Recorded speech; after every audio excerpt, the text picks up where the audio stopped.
नमस्कार दर्शक बंधु, आज आपण को आम चैनल को स्वागत करुछि। आसंतु आज आम जानिबा तुलसी गछर औषधीय गुण और उपकारिता विषय।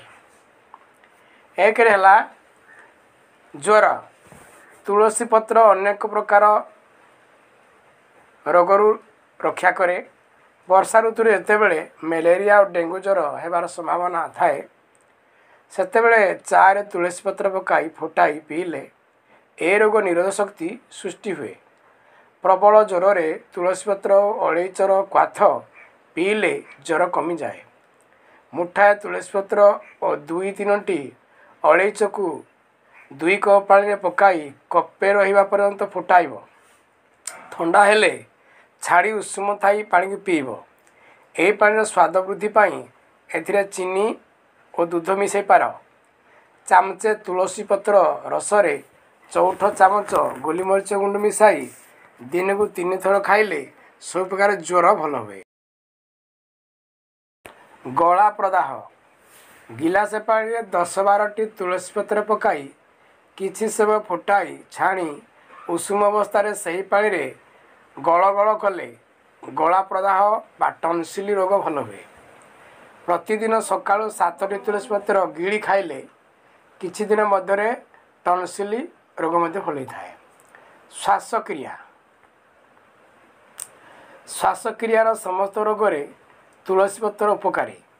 10-12टी तुलसी पत्र खंडे अदा छेचा को कपे पानी रे फुटाई छाणी चामचे महू मिसाई उषुम थाउ चा भली पीले श्वासनली प्रदाह श्वास सर्दी ज्वर कफ ठंडा भल हुए।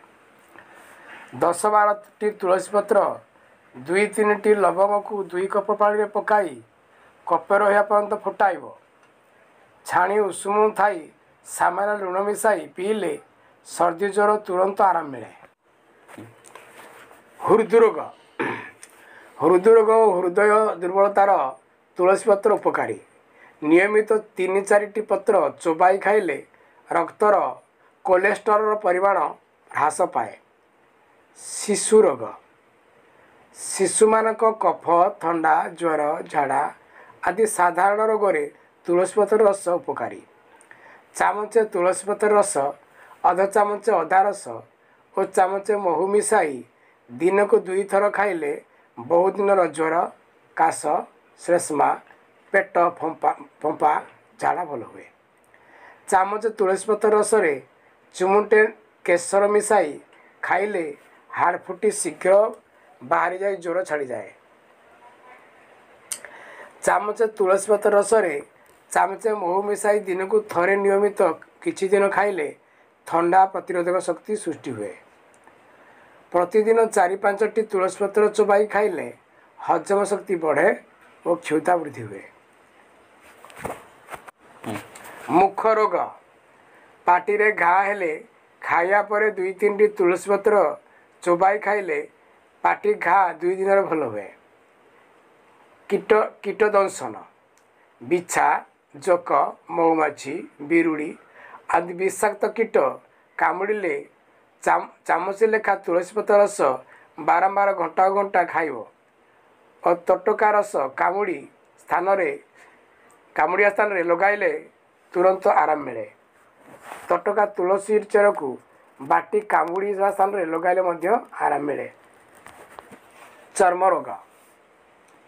जादू और धला छौरे तटका तुलसी पत्र रस लगाइले भल हुए। तुलसी पत्र को लेंबू रस रे बाटी लगाइले मध्य जादू शीघ्र भल हो जाए। चक्षु रोग।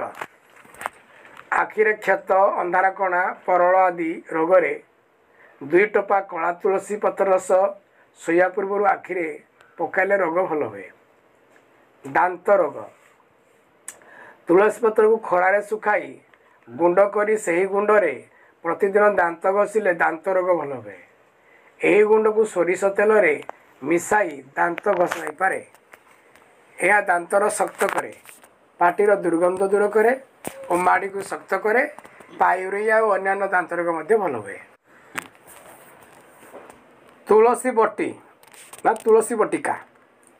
अध कप तुलसी पत्र रस 15 ଗ୍ରାମ ଗୋଲିମରିଚ ଗୁଣ୍ଡ ମିଶାଇ ଖରାରେ ଶୁଖାଇବ। ଦ୍ୱିତୀୟ ଦିନ ସେଥିରେ 7-8 ଚାମଚ ତୁଳସୀ ପତ୍ର ରସ ମିଶାଇ ଖରାରେ ଶୁଖାଇବ। ତୃତୀୟ ଦିନ ପୁଣି 7-8 ଚାମଚ ତୁଳସୀ ପତ୍ର ରସ ମିଶାଇ ଖରାରେ ଶୁଖାଇବ। ଚତୁର୍ଥ ଦିନ ମଟର ମଞ୍ଜି ଆକାରରେ ଗୋଲି କରି ଭଲ ଭାବେ ଶୁଖାଇ ବୋତଲରେ ରଖିବ। କମ୍ପ ଓ ଥଣ୍ଡା ଜ୍ୱର ହେଲେ ଏହି ଗୋଲି ଗୋଟିଏ ଲେଖା ଦିନକୁ 3 ଥର ଖାଇଲେ ତୁରନ୍ତ ଯେକୌଣସି ଜ୍ୱର ଭଲ